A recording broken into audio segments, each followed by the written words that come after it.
Welcome back to episode 112 of the Block Runner podcast. I'm your host, William, always here with your co-host, Iman. What's happening, dude? Damn, it's been a while. So it's been almost 2 months. 2 months since we've done this? Yeah. So for multiple reasons. yeah. So I ended up getting a vaccine, and then like a week later after getting the vaccine, actually 2 weeks, I ended up getting COVID. Yeah, it's pretty wild, dude.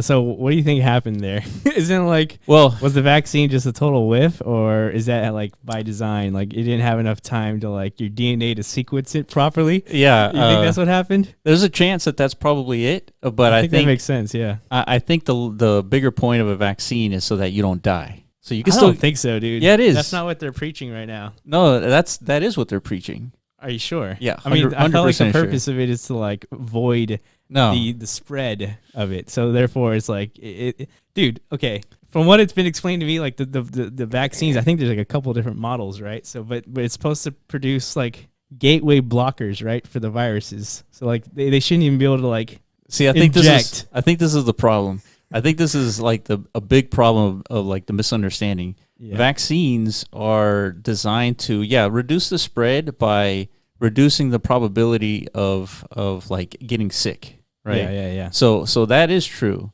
But the larger point for this particular COVID vaccine is so that you don't go to the hospital. Yeah, just reduce the symptoms essentially, so you don't get like pneumonia, like fluid build up in your lungs and stuff. Because I mean, you got sick, but you didn't. I mean, you sounded bad, but you didn't sound that bad. Yeah.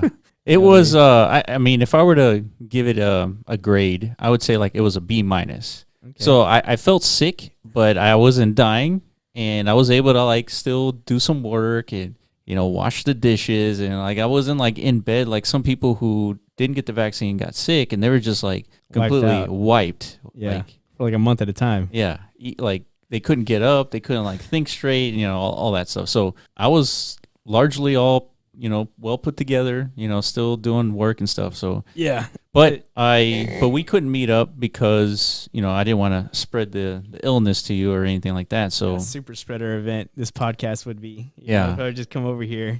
I mean, I don't know, like that would have been really stupid. But it's according to the region we live in right now, it's like COVID doesn't even really exist anymore. Yeah, nobody cares. There's on the drive over here, like on the radio, everyone's advertising now again to like come out and do shit. Yeah. And it's like the big punchline at the end of these ads is like no masks. Yeah.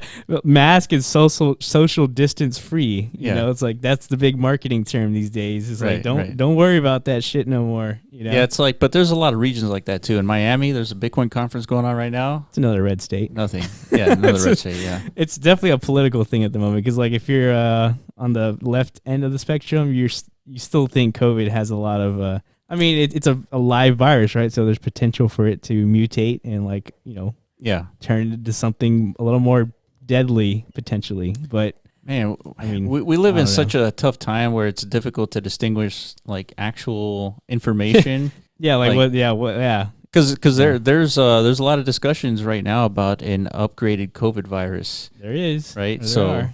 Or an evolved version of one. But what are you gonna do? Like, you can't shut down the world forever, right? Unless it's like some like really crazy shit. You know what is crazy about this virus is that I actually lost the sense of taste and smell. Oh, is it back? Well, it's back. Yeah. Oh, it is. Cool. Yeah, it's back. Yeah, I think I only lost for like 10 days, which is a long time. I mean, 10 days of like not really smelling or tasting anything. Yeah. It is definitely weird because when you know that you can't taste anything when the smell of air and the it's like all the same. It's like very neutral. Like air has a taste. It has a smell. I can't notice it though. Yeah, it's all I've ever tasted. For sure. So, but once you lose it, that air tastes. It smells like taste. something. Yeah. Yeah, hopefully I never know that. Yeah. I mean, it is weird, but think about it. So I bring this up because, what if people lost their vision for 10 days? Yeah, or your ability to just walk, like your neurons just no longer. You just get paralyzed. Yeah, you're just like this, and viruses like that do exist. They do, right? And but imagine that would have been a full lockdown, and there would be it's like over. every red and blue across the. It's over, dude. At that point, like it's literally like escape to the woods, everyone for themselves. Like bunker down. You think so? I mean, I don't think that would happen. Why? Because those who do spread it, they end up going blind for 10 days, right? Or 14 days or whatever it is. So what does that mean? They get paralyzed. Well, that means that you just kind of like let them. Yeah, let them just, eventually. But if it had the same like transmission traits of COVID, meaning like, it can incubate for 2 weeks. Yeah. And you don't experience the symptoms until like that 2 week period, but you're still spreading it, like. Yeah, I guess my point is that had the symptoms been like to that degree, people would have locked down without any problems. The people wouldn't be so bold, and like there wouldn't be this political dogma out there. Exactly. Of, like, oh, this is all like a big, Chinese conspiracy. Like I mean, now people would beg for that vaccine at that point. No, it'd be like that, like in the movies. Everyone would die for one. Like a large portion of people would die. Yeah. But there'd be like, Will Smith, like, well, with a lab under his freaking apartment complex, like, figuring out the vaccine, See, but that's the thing. I think a lot less people would have died in this scenario where people go blind. Oh, just because they'll take it more seriously. Yeah. Maybe. So, I mean, maybe it takes zombie apocalypse for people to like take these pandemics seriously. But I mean, again, they only happen once every 100 years. So. Yeah, so I guess we're Gucci now, right? We could just forget about it. Potentially, I mean. Okay. I mean, probability states you're right. Like we don't have to worry about it anymore. Yeah, but see, that's the thing. Like 100 years ago, we weren't cooking up viruses in the labs like on the daily. It's like part of. I think that's gonna become like part of the. So you're saying this was cooked up or what? Well, that's what the narrative is saying. Like a lot of evidence is suggesting like this. It was like an accidental potentially lab release. From the Wuhan, China lab. I don't know if this is this goes back to that sentiment you have. Damn, I wish it was easier to know what the truth is. Yeah, you know what I mean? For sure. But this is the information I've been receiving over the last couple of weeks. By what? Like just TV, media, like culture, Twitter, like things like this. Like sure. Like there's a and then actually the big guy, what was his name? Fauci. He's like like a bunch of emails got released where people were suggesting these things that like the Wuhan lab needs to be investigated, and he was kind of like pushing against it. See, I don't know. This could be like fake news as hell. Well, out of context. I mean, you could say, masks don't work. Yeah. If you're like around 100 people who have COVID, masks are not going to work. Yeah. Right. So, but the point being though, like regardless.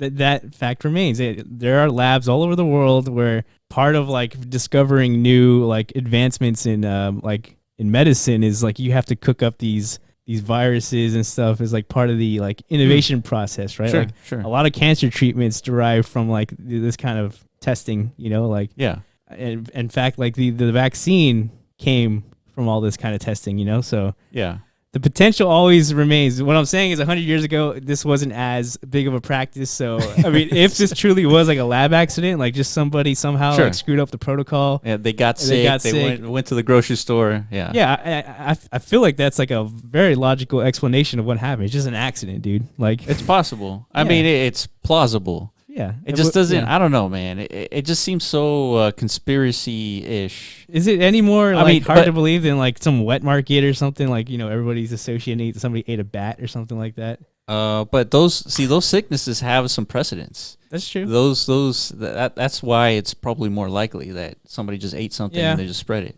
That's true. So so I guess the point being like the hard part is that there are real conspiracies. They've been proven, right? We have evidence of real conspiracies, and to a large part, conspiracy theories have some value, right? Some good essence to them. Yeah, because sometimes they're right. Sometimes they're right. Yeah, it's just when everything feels like a conspiracy, then it's like, God damn it, man. Yeah, dude, we could go down the rabbit hole, like, because now I'm thinking about aliens, because there's like this big UFO report looming. That's right. I haven't had the time or the opportunity to like dig deep into this, but I feel like it's such a big thing. Like we should be digging deep into this. Apparently, like there's like a new national security threat, and they're freaking not from this world. Yeah, like that's like leaked information from like there was a video of it, and if you watch the video, maybe you guys have seen it because it's all over Twitter, but you watch the video, it's just like this black and green screen video. It's that feeds the narrative of like this is bullshit, right? Because I mean, in this day and age, like this is the only like footage we have is like these grainy, like military, like fucking. Every 6 feet there's a camera, right? Somebody's walking around with a camera, but this grainy like military video with like advanced tech, they can't get like a high resolution video shot of this. Like, okay, whatever, dude. So, but apparently that's not the case. But the government's saying something different. So, like, what is the motive? Yeah, what is the government motive for the coming government? out saying like, hold on, guys, like we've witnessed consistently for like the last, let's call it century or something. We have reports. We've been hiding it from you guys for whatever reason. Maybe you guys weren't ready for this shit. But now we think you're ready for whatever reason. Yeah. There have been tons of events of like, these unexplainable, objects that defy physics, right? Sure. And it's not coming from us. And, assuming the United States has like the most advanced technology, I think that's pretty safe to assume. I would agree. Especially military grade. Yeah, I would agree. We had the biggest budget, so therefore we should have the best technology. But the point being, the government's saying these things. So either they're lying to us for whatever reason they have. Or it's an alien. Or there's some shit out there that exists and it's here. Yeah. I mean, see, there's a chance. There's a chance that they're right. There's a chance that there's an alien out there, right, and just doing stupid shit, like just flying around and doing nothing. I don't know if it's doing nothing, but it's doing something. Well, yeah, it's here for a reason, right? But if it's here. But my point is, I think it's better to stay skeptical and look for more evidence. I mean, that's it. If we see more evidence, how are we supposed to find that evidence? Oh, not you and I, but like in the sense that once more evidence gets released, the scientific community gets a hold of it. They're like, yeah, we can't explain this either. Then it's like, okay, then there's something there. But other than that, like Twitter and then what do you do about it, right? Then what do you do? Yeah, it's like, I mean, you can start worshiping it. I mean, to be safe, I would think. That's the right move. Yeah, it was like, oh shit, like it's like we respect you guys. It's like, whenever they actually do make the final move, they're gonna like, It's like you guys are good. Yeah, you guys, we fuck with you, because you believed, in their alien speak. Yeah, but I don't know, man. So I mean, I guess having said that, this is a crypto podcast. Yeah. But you know what? I mean, as a crypto podcast, we talk about psychology a lot, like in the sense of how people think, right? Behaviors, the behaviors, like right? Yeah. Because I mean, these charts that we're looking at right now, it's a measurement of behavior. It's true, man. Right? You can spot when Elon says something, exactly, and when he takes a dump, you can see it. Right? It tells a story. Like if you've been following along, it does. It says a lot, like these little green and red candles. Even though, like, to the uninformed, it just looks like squigglies. But it's like there's a lot that went into doing this. So. Yeah, I mean, a lot of human forces. Mm-hmm. And like you said, psychology. So I mean, right now, psychology is like in straight like scared mode. Fear. People are scared right now. Yeah, they are. I think they have a good reason to, because like me just looking at it, it looks kind of scary. Yeah, so I think it was Elon, or at least a lot of it is attributed to Elon, because what he says goes for the most part for the world. So if he says Bitcoin is consuming too much energy and has like this negative connotation to it, then the markets respond to it accordingly. Yeah. I mean, I've looked at it. I've looked at the energy consumption, and it consumes about the amount of a United Kingdom, the country. Oh, really? Right, in terms of powering the next financial system is the whole network. Yeah, the whole collective. Network.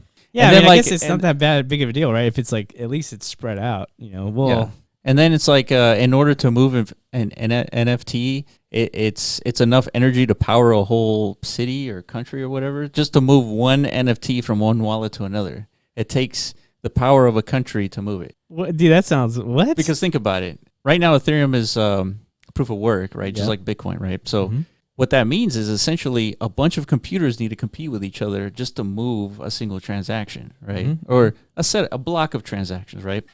So in order for me to send you an NFT, I have to exist in that block, and that block has to be mined, and that's mined by thousands of computers consuming energy. It's true. So although that they're right, you're still moving a lot of NFTs, a lot of transactions, a lot of ERC20s in a block. Yeah. So So really, it's like a block of transaction is it might be a city block of energy versus a country of energy to move one NFT. Okay.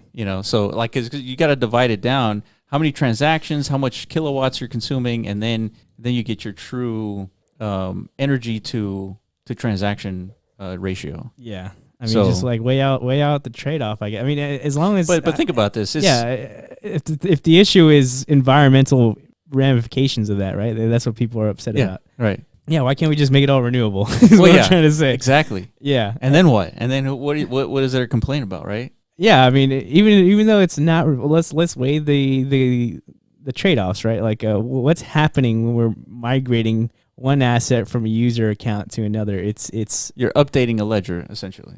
Yeah, but what are you eliminating by using this technology as opposed to, like let's imagine these NFTs were houses. Yeah.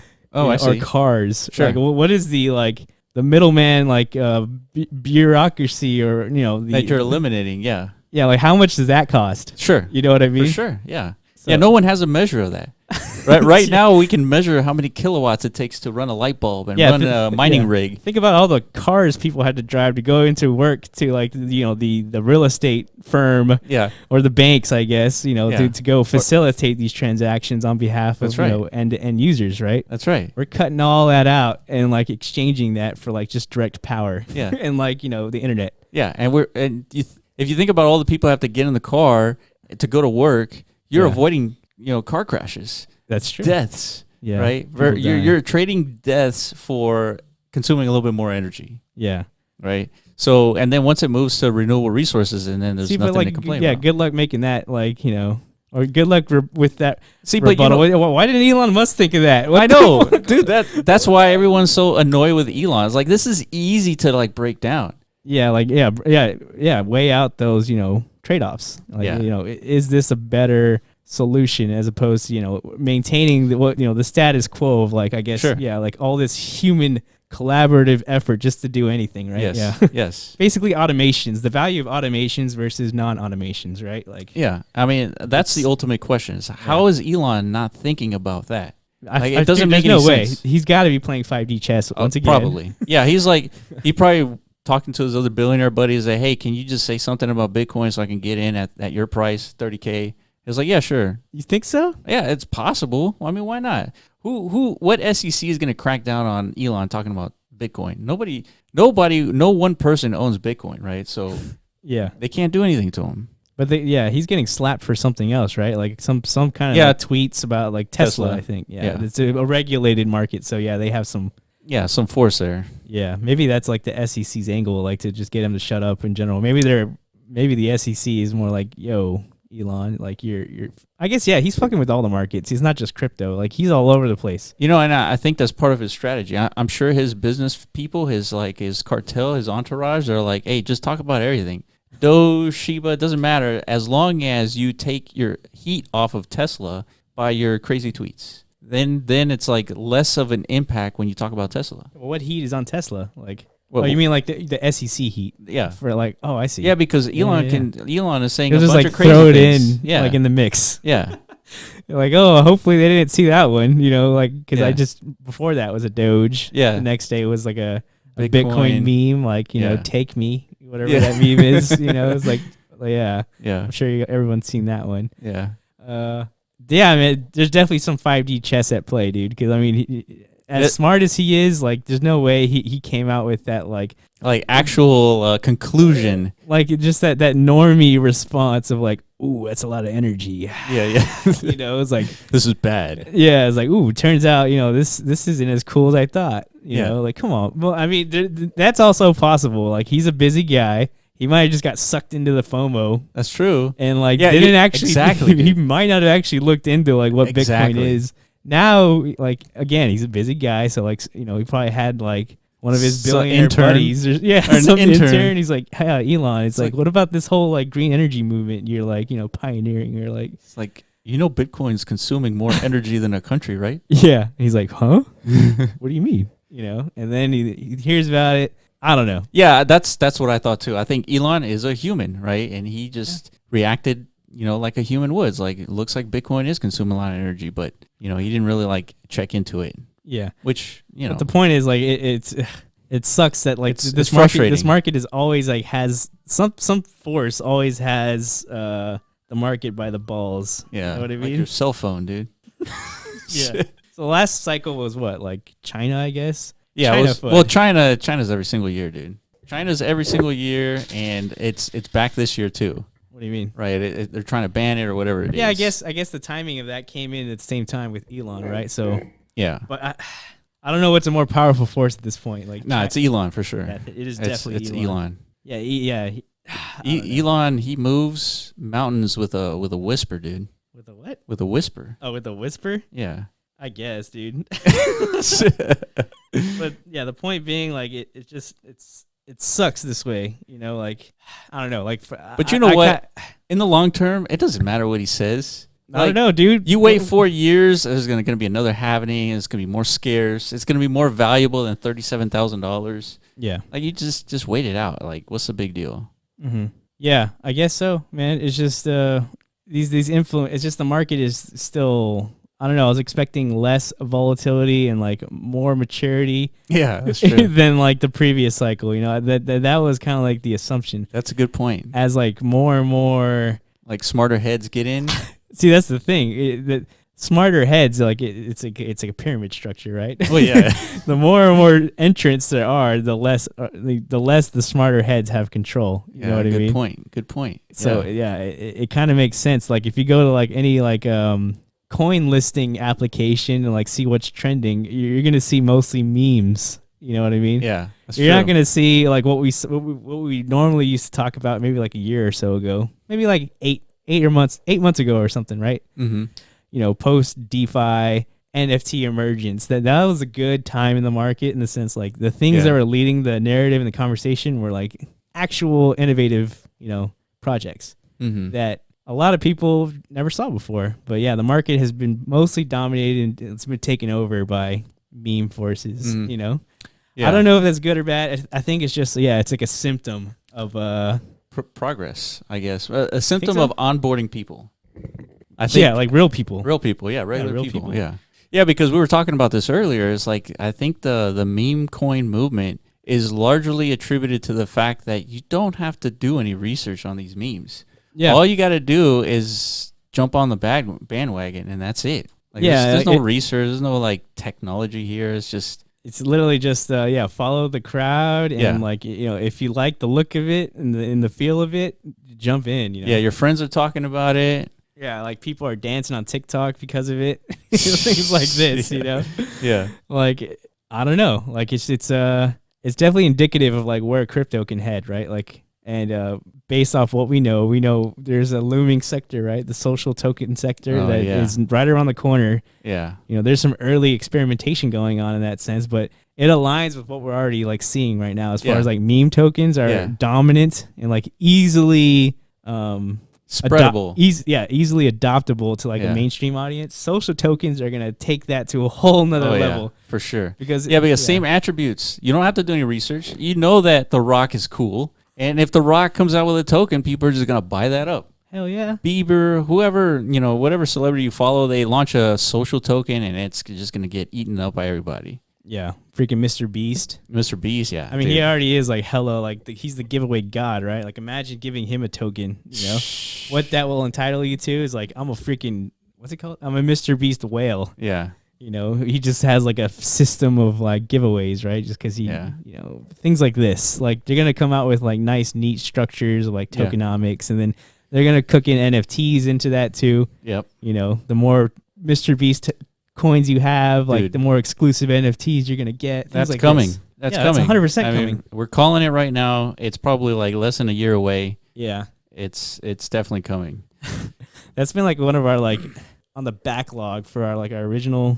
Yeah, because we've been extra busy over the last couple months, so where we haven't had the chance to really, like, do research into a sector like this. But yeah, we made videos in the past where, you know, social tokens are interesting, right? Yeah. And if we're making these assumptions today, it's important to kind of, like, identify which social tokens exist today. Yeah, which social tokens exist, and, like, who is building the platforms for more to exist, right? Yes. It's a big deal.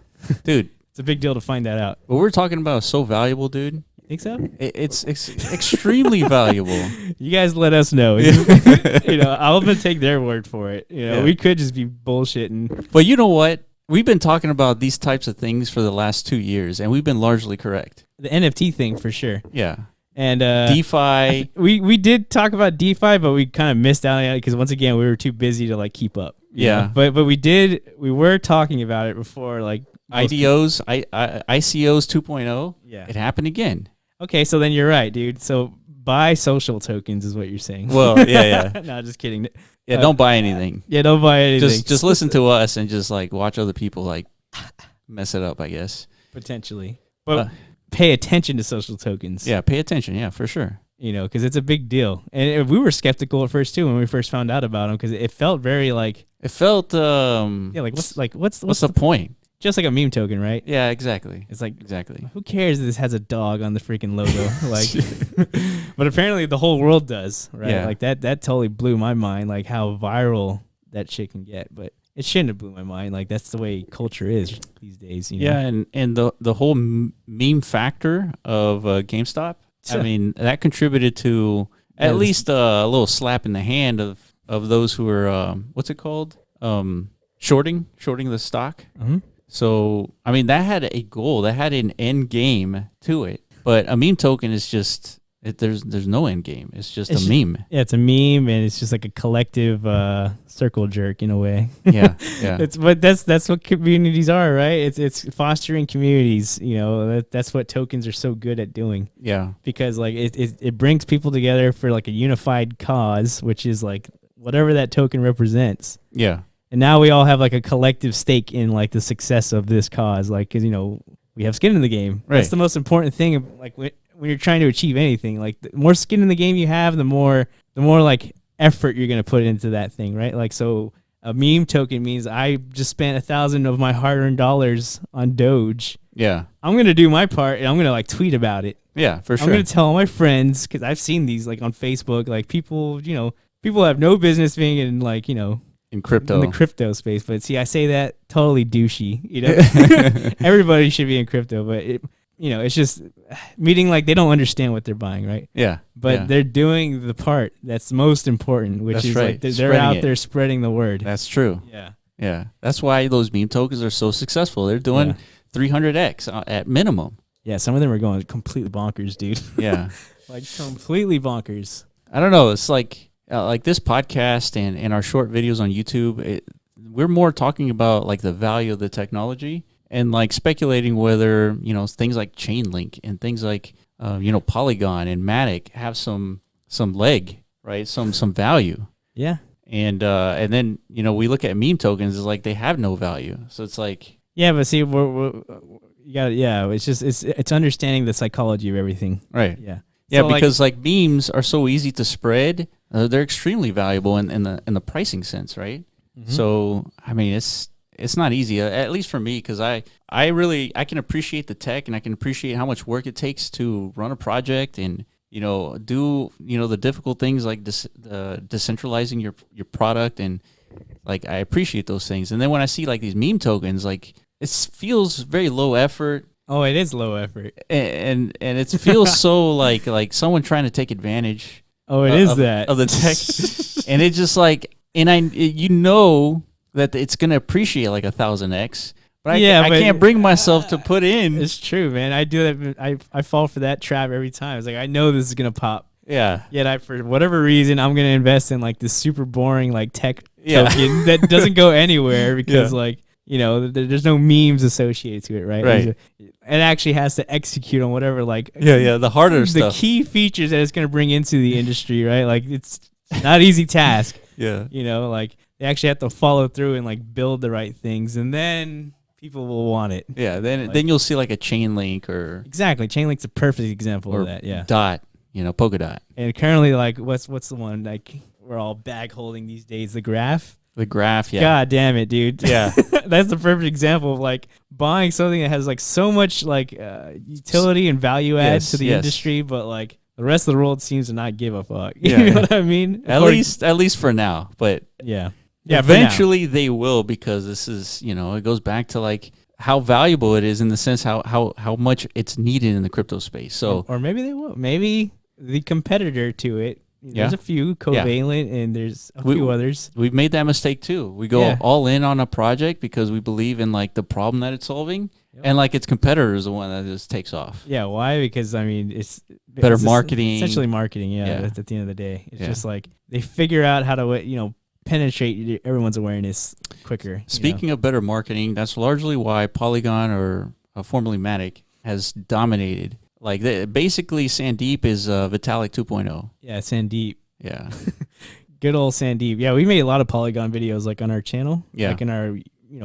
what used to be our daily YouTube videos. Yeah, whenever we had the time to do that kind of stuff. That takes a lot of effort. I mean, we gotta see what's essentially trending for the day. Figure out like what project is not a scam, right? Yeah. And then talk about that project, break it down from like a technical sense, understand like its position in the whole wider crypto ecosystem. Yeah. What problem they're solving. Do we agree that is a problem? Mm-hmm. I mean, because us being also in crypto, we see those problems. And like, man, I just think back when we're building Metazone, and then just like nonchalantly conversations about using the graph to do something. As like just came up out of thin air. I was like, well, wait a minute. What is the graph? Yeah. And they're like, oh, this the API thing for developers. And I was like, wait a minute, they have a token. It's like they just launched. We're using it. It brings me a lot of memories of Matic. That same sequence of event happened when we first entered Decentraland. Shout out to Decentraland and Decentral Games. Decentral Games, boss for like being the first ones to actually go for it. Go for the layer 2 aspect, because I mean they're building products, so they understand layer 1 is an issue, right? Yes. They were willing to take that gamble, I guess. I don't know if at the time it was definitely kind of gambly. It was a super gamble for sure. But I mean there weren't many options at the time, That's true. So it's kind of like, but the point being, in Decentraland, Matic was like pretty much integrated, not officially, but like in a partnership sense, like they're within the roadmap. Everybody knew like most NFT activity was going to happen on layer 2 at some point, right? Yeah. So same thing. The graph. Yes. Currently like a big integration within the Decentraland ecosystem. Dude, such a good point. Such a good analogy. Yeah, but the thing is, the graph is like already kind of like a big thing, but it is a big thing. But it has a lot more potential for growth. But yeah. The point being, right now the market isn't paying attention to that, but and they got competitors too, a graph with Covalent, right? So they exist too, and I'm not sure if they have a token. I think they do. Covalent? I don't know either. But we gotta get back on that daily video grind so we can find out. Yeah, that's true. That was like the big value of it, is like just always being on top of as much, Yeah, that's that. Being on top of the crypto market is huge. It's extremely important because you get to see and leverage new technologies that are out there for your own project. Mm-hmm. And I don't know, it is important. We need to get back on that grind just for our own I guess mental health. Mental hygiene in terms of like what's happening in the crypto space. Yeah, because man, it's always bad timing because we were deep in Metazone last year, and there was a whole DeFi thing that we missed because we're so deep into Decentraland, right? Mm-hmm. So I mean, history is repeating itself. Yeah, right now we're working with Ethermon pretty heavily and Metazone, so it's like the workload is basically doubled. Yeah, since that whiff on DeFi phase, right? So it's like, what are we gonna whiff on next? You know what I mean? Right. Yeah. But the point of like prioritizing the things we're working on is because we believe in them. We believe in them strongly, and I mean we're trying to build something with that kind of potential as like a next thing, right? Yeah. Because we believe in them so strongly, it's like, or else we wouldn't trade off what we just described as like a huge value add, right? That's right. To all of you guys watching and listening, unfortunately, we can't be as persistent as we want, right? But you know what? I mean, part of the value is the fact that we have a project and we're implementing something. So so we have a unique perspective on a lot of things. Right? Exactly. We're not just like some crypto YouTubers, which there's nothing wrong with that. That's awesome. Yeah, I mean, of course. But it's a unique perspective in the sense that we have I don't know. What do we have? What's so cool about us? It's the perspective, but yeah, you're right. I mean, yeah, we actually, you know what? Yeah, there's nothing cool about us. No, I'm just kidding. It's the perspective is like, I guess it's like the equivalent of, I mean, we're just in the action, right? Yeah. Like literally in there, as opposed to being outside looking in. Like we're in there. Yeah, speculating. We're not speculating. We're identifying issues. Yeah, finding solutions to those issues and evaluating the solutions to those issues. That's largely what we do. Yeah. Yeah, in Decentraland's case, we've identified some core issues and we've been working on solving them. Yeah, for sure. So a big part of like figuring out like what the next task for Metazone is like, are there broader issues outside of Decentraland, right, that potentially Metazone can fix? Yeah. So I mean that's a tough task to kind of assign ourselves. Yeah. And we seem to have a track record of that, like assigning ourselves really difficult tasks. Yeah, that's true. I don't know. I don't know what the hell's wrong with us. You know what I mean? Like nobody has a gun to our head. Yeah, like, but we like solve this issue. Yeah, but for some reason we're just like, dude, we got to do it. Yeah, yeah. So I mean, I don't know what it is. I guess we see an opportunity there. That's what it is. Opportunity, and it's just like, I think it's like belief. I don't know, like the seed whatever seed got planted a year or two ago, that thing is fostered into a goddamn like beanstalk. Yeah. Like Jack style. Like it's a beast at this point. So it's like I mean, part of the reason why we're in Decentraland is because we were big gamers growing up. That too, yeah. And being big gamers, we recognize that was a huge waste of time in terms of like getting something in return. Yeah, pretty much aligned with like what we already have experienced in life, right? Like we like games. Yeah. We have personal experience understanding like it's mostly like a fruitless endeavor.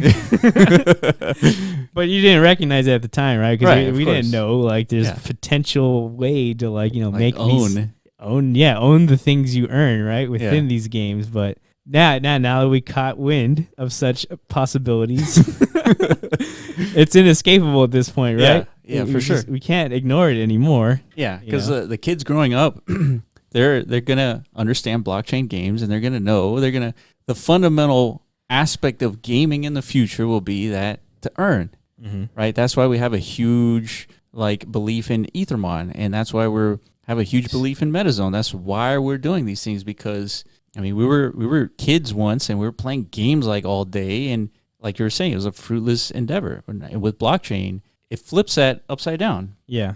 Now when you play those games, you have like assets that you can trade, and so one of the things that we struggle with and we discuss a lot is explaining the value of Metazone.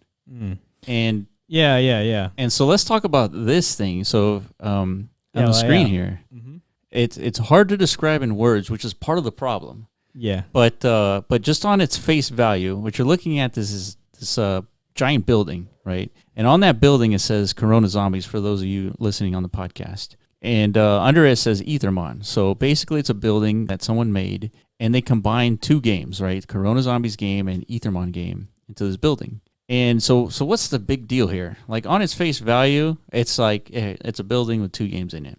But there's an underlying economic force that allowed this to happen. Yeah. And that force consists of several parties, right? There's a landowner, there's a meta owner, right? From purchasing metas from Metazone. And then there's the creator, right? There's like a designer, someone with skills. A manufacturer of content. Yeah, content, yeah.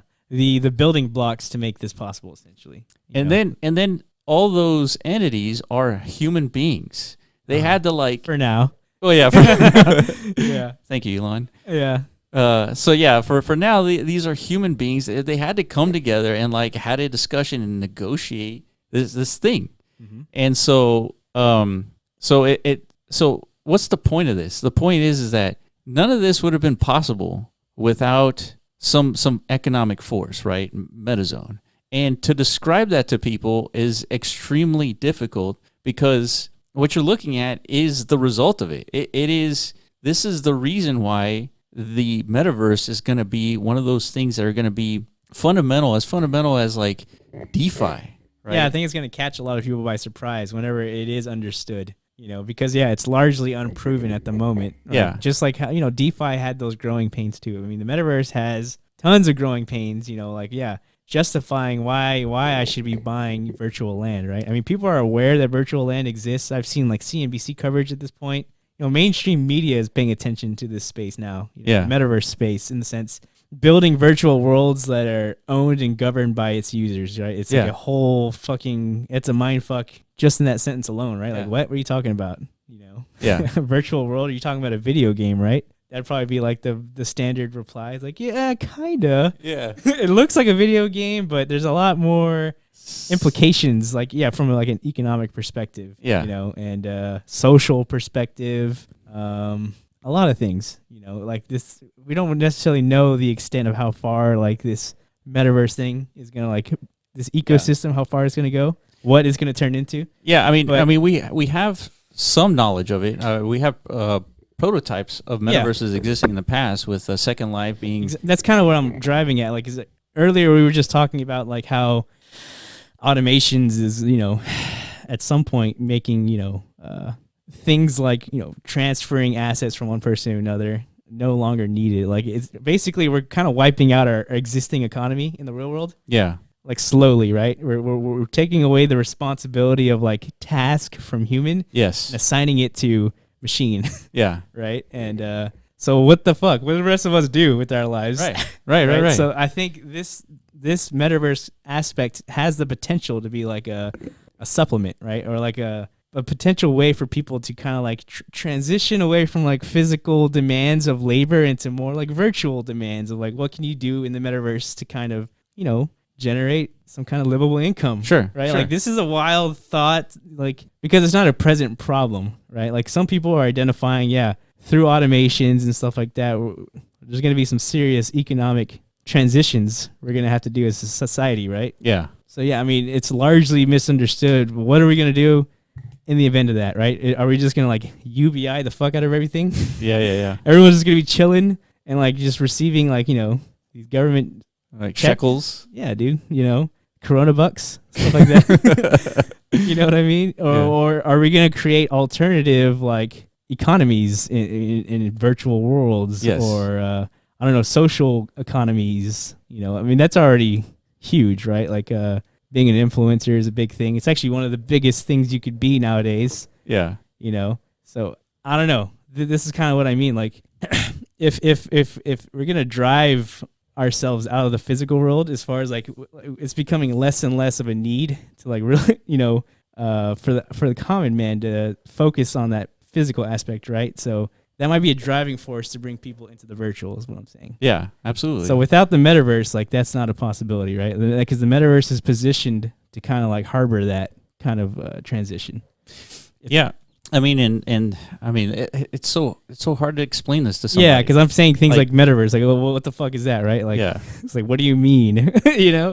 Like, how is that going to happen? So again, that's the point, right? It's largely unproven right now. It's in theory, but the components are there. It's just figuring out how to best structure everything so it you have sustainable economics, right, in the virtual world. Right. So that's the big thing that we constantly think about, right?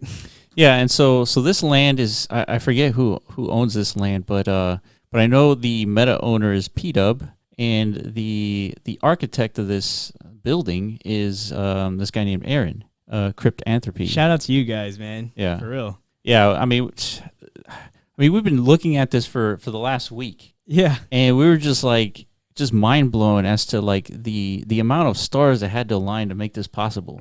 Yeah, because we talk about that butterfly effect a lot too, right? Yeah, how like things just kind of like snowball from like just a conversation. Nothingness. Yeah, and then like you look back a couple years later, we're looking at this. Yeah, exactly. Yeah. But this is the kind of thing, like, whenever we first started Metazone, started dabbling in Decentraland and thinking about like what is a more mature Metazone ecosystem look like, we were kind of like formulating something like this, right, in our own heads. But again, back then it was totally unproven, right? Dude, it was like a huge gamble, man. Yeah, no shiz. It's like this was like it's just like an idea, and it ended up kind of working. Yeah, it works in a lot of senses, but there's tons of work left to be done. Oh yeah. Yeah, we haven't talked about Metazone in a while, so yeah. Yeah, there's a lot of work being done in the background, so we're focusing on those NFTs. We got a team on it, They're building the smart contracts, and these are intricate smart contracts because a lot of the functionality in these NFTs we want it built into the NFT itself, just so that a bunch of the aspects are immutable, right? We got to leverage the components of what an NFT can be. So there's that, and then there's the whole monetary split, like the revenue split. That has to be its own smart contract, and a lot of that has to be tested and everything. And the cost of generating these smart contracts the right way is a hindrance. Yeah. So I mean, it's tough. It's tough for sure. But nonetheless, it's coming together, and a lot of this stuff is happening sooner rather than later. So what's happening here though specifically? Like, what is so cool about this build? So we have Ethermon. Yeah. Right. And in this Ethermon plot, you're looking at three different metas, three different types. So the grass meta is what's spawning these little characters here, these green characters, and the gold one back there. These called are slimes. So these are the environmental enemies for the Ethermon game. Mm-hmm. And then, so when you battle these Ethermon, let me get rid of the UI here. When you battle these slimes with your Ethermon, you collect marks. So it's basically an off-chain token that's designed to be spent in the game. And as you progress in the game, you are earning Emon tokens, right? And part of those tokens can be spent purchasing this egg, right? Let me click on this. And this egg will give you like a random chance to get one of these Ethermon here. And so this will be updated with new Ethermon pretty soon. And then the Ethermon, when they battle, they run out of energy, and to regain that energy, you can feed them these vegetables. Mm-hmm. So Ethermon, the team together with Metazone, we're building this entire ecosystem on top of an ecosystem. Yeah. So it's sort of like an Inception, but ultimately the reason why this meta owner and this landowner decided to collaborate is because when these purchases are made, the revenue gets split amongst the parties involved. Landowner, meta owner, creators, and then Metazone. Mm-hmm.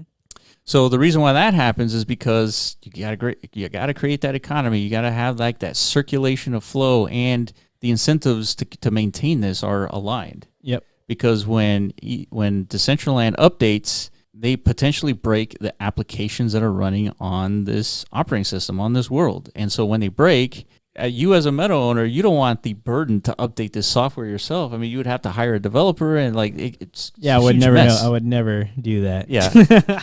So me personally. So the structure of Metazone allows you as the owner to depend on the developers of the game to go ahead, continue updating and maintaining it, so that you continue generating revenue. Yeah. So yeah, that.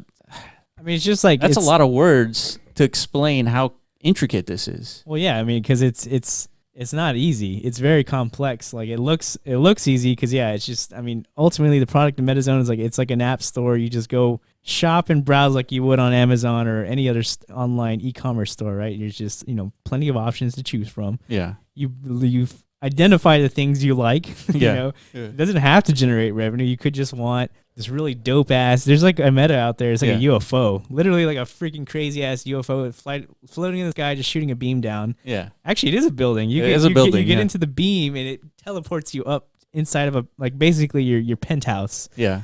You could just do that and ball the fuck out in there. Yeah.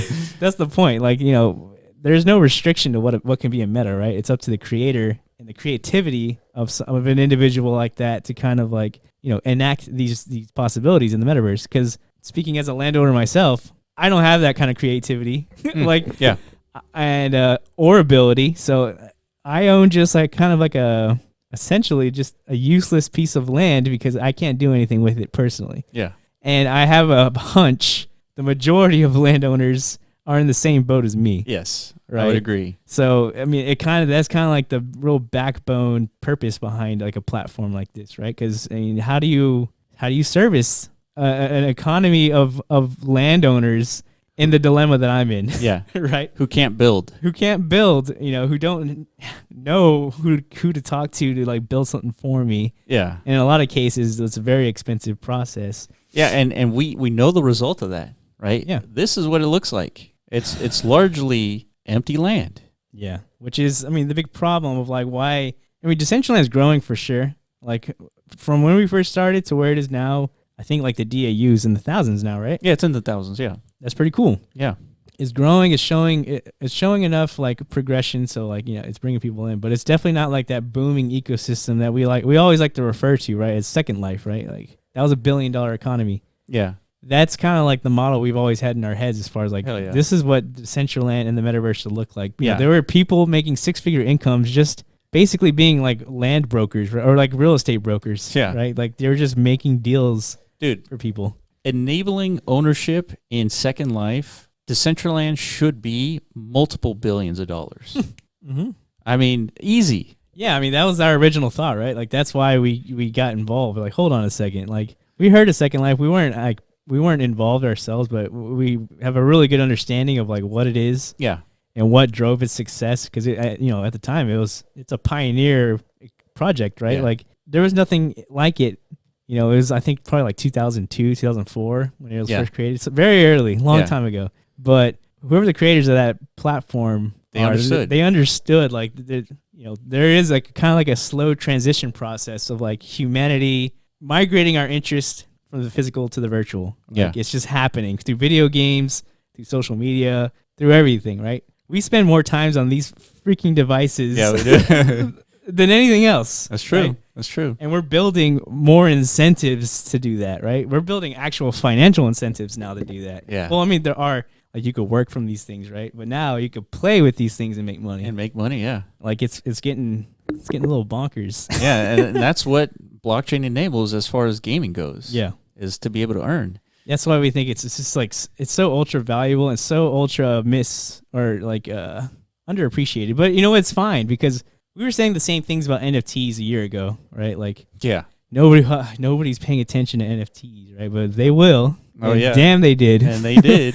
they paid too much attention to like basically like created another bubble, right? Yeah. But I mean, that doesn't mean NFTs are going away, right? It's just that was the first, pop. Yeah. Just like Bitcoin popped in 2010 or 2011, right? Like, it didn't stop, right? It didn't stop. Yeah, you're right. It just kept coming back. So, we talk about this because there's a lot of recognition happening right now as far as blockchain and gaming and NFTs and all that. Mm-hmm. And there was something I wanted to highlight here. It says you have 2.6 billion people that play video games and thousands of studios that all have digital assets and digital IP. Within video gaming, tokenization is a 40-year-old concept.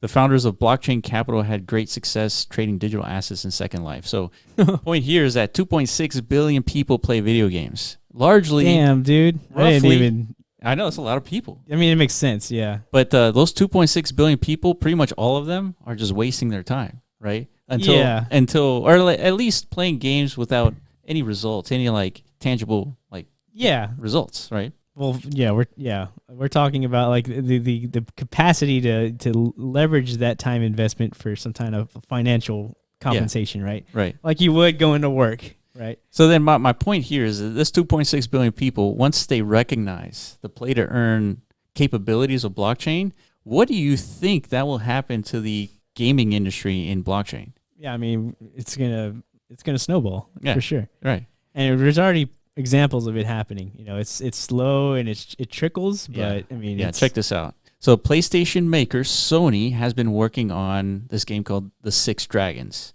It's a long anticipated RPG. It says the game's item trading and crafting takes place on the Ethereum blockchain, making it one of the first releases by a mainstream games platform to incorporate NFTs. Boom. So now we have Sony, PlayStation 5, NFTs. Yeah. Like that's a headline just by itself. Oh yeah. So we're going to see a lot more of this. There's going to be a ton more eyeballs coming into the metaverses, other blockchain games. Like this hasn't even started yet, essentially. Yeah. Like blockchain gaming. And then it says Yat Siu, if you don't know who he is, he's the chairman of Animoca Brands, says that the gaming industry moves into NFTs and blockchain represent a seismic shift in the concept of digital ownership, and the gamers no longer want to miss out on potentially lucrative opportunities that the technology offers. So, Yat, obviously, chairman of Animoca, understands this, right? That's why, that's why he's in this position. And what position do I speak of? Well, his Animoca Brands company just raised $88,888,888. I don't know what's the deal with that. Like, was that like an article, like meme? Like whoever wrote this article, was that like an official figure? I think this was the discussion that Yat was having, but it ended up being, was it it ended up being like an investment of $113 million. Oh, okay, gotcha. Yeah, so it was like, I'm looking to raise $88 million, and basically everyone he talked to basically said yes. But it ended up being like $113 million to fit everybody in or whatever. Gotcha. Okay, no, I was just a little spooked by that, like that. Yeah, 8888 is a little weird. It is a little weird, but I think this number kind of helped propagate this information. That's true, man. It stands out. Yeah, that's the first thing you see. Is like, what is this weird number I've never seen before? Like all these eights in a row.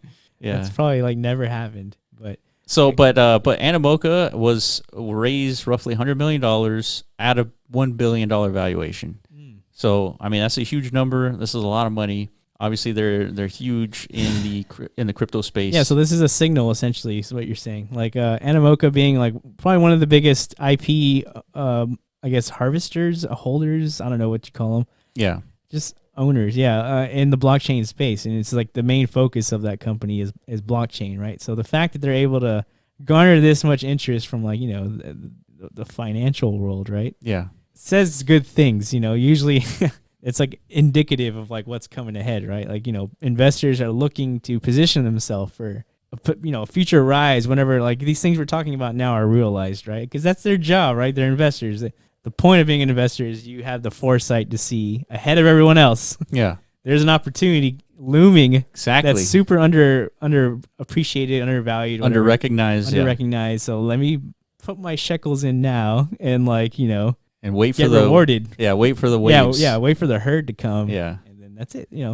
Boom. I just explained what being an investor is. Yeah. That's pretty much it. And you can only get this here on this podcast. We recognize the problems, we find the solutions, we talk about the solutions and verify whether they're actually solving the problem. Yeah. And we pick things up like this because I don't think YouTubers are talking about this. And I'm sure there's some. Well, there might be some, but I'm going to assume we're the only ones. Okay. Just to make it easier for myself. Sure. But yeah, that's largely what's happening in the crypto space. That's why we're making such a large time investment. Yeah, I guess we don't have the funds, right, to be investors. We can't just throw money out into the space, be like, oh, let me position my huge amount of wealth. Yeah, and to capitalize on like this looming opportunity, right? So. Right. We gotta leverage what we have. I guess it's like our determination. Yeah, our pure will to make it happen, and try and contribute as best as we can. Solve problems. Yeah, and I think through our work, through our contributions, these VCs will probably get they'll be looking at us like good job, boys. Yeah, I'm glad you guys put in all that work because you're solving some core issues that that hopefully we'll again capitalize on. We'll help push this sector to where it needs to be. Yeah. Yeah, absolutely. Ultimately, and that's what we think about all the time, right? How we need more problems to solve. Or no, we don't need more problems to solve, but we got plenty of problems to solve. Plenty. Yeah, pretty much. But these are huge problems that I think we're building a platform that's going to help others, get beyond that problem and hopefully create more content in the metaverse. And yeah, that's another good point. Like the Six Dragons game you're talking about, the reason why they're able to bring NFTs into an overall platform like the PlayStation Network because of Engine, right? Yeah. Engine put in that work. They created a framework for a game like the Six Dragons, and I'm sure many more will come after to leverage technology and to bring that into traditional gaming space, right? Yeah. So. Yeah, look at the partners. It's Engine, Chainlink, Ethereum, and made with Unity. Yeah, see, that's really cool to see because, Engine's been around since, 2017, and here they are 4 years later. They're contributing. It's working, dude. Yeah. Exactly. They put in the work, and without them, like, Six Dragons wouldn't exist, Yeah. Yeah, absolutely. Yeah, and this is sort of like part of the reason why we got into the space, because we were seeing a lot of the problems that Engine was seeing that we feel like we can solve in a different way for the metaverses. Exactly. Yeah, that's pretty much my indirect point. Yeah. Yeah, because ultimately, if Engine makes it easier to spin up these assets that you collect in the game, well, we want to make it easier for any game creator to spin up a metaverse, right? And create these contents that, in some cases could generate revenue. In other cases, it's just a larger part of a game. And but yeah, I mean, there's so much to, man. We need to do this more often. This is the first time we're back in long form after, like, I don't know, at least a month. It's probably longer than that. It's just, yeah, it's a good time to like brain dump a little bit. Yeah. Yeah, because we don't have time to really like talk about these things anymore. Yeah, we don't. It's been a while, but yeah. And we want to get back to the shorter content too. So it's tough. It's tough. We just got to figure out how to be more disciplined, I guess. I mean, yeah. Or hire more people to do some of this research for us. But that's right. So applications are open. Yeah. Apply now to be like our, I don't know, what would you call that? Like research analysts. Something like that. Yeah, just basically funnel us like the happenings. Yeah. Yeah. It's basically like a producer, right? Like a content. Yeah, that's producer. true. Yeah, dude, that's good. That's good. You need a producer. All right, so we have a lot of Twitter handles for you guys to follow. Make sure you follow us at The Block Runner and also at Metazone.io and also at Ethermon_NFT. These are all our projects that we're focused on. What else? A lot's going to happen. Yeah, moving forward, Yeah. And if you're listening to this podcast in audio form, I definitely recommend you go to our YouTube channel and look at everything we talked about today. There was a lot of visual stuff here, but also watch our shorter form content that we generally post it every single day. But we're gonna figure out ways to like get back into it. But yeah, if you disagree or like anything that we talked about today, make sure you comment on YouTube, and we like reading all the comments. We generally respond to every single one. So yeah, other than that, that's been The Block Runner, and we will catch you in the next video. Peace out.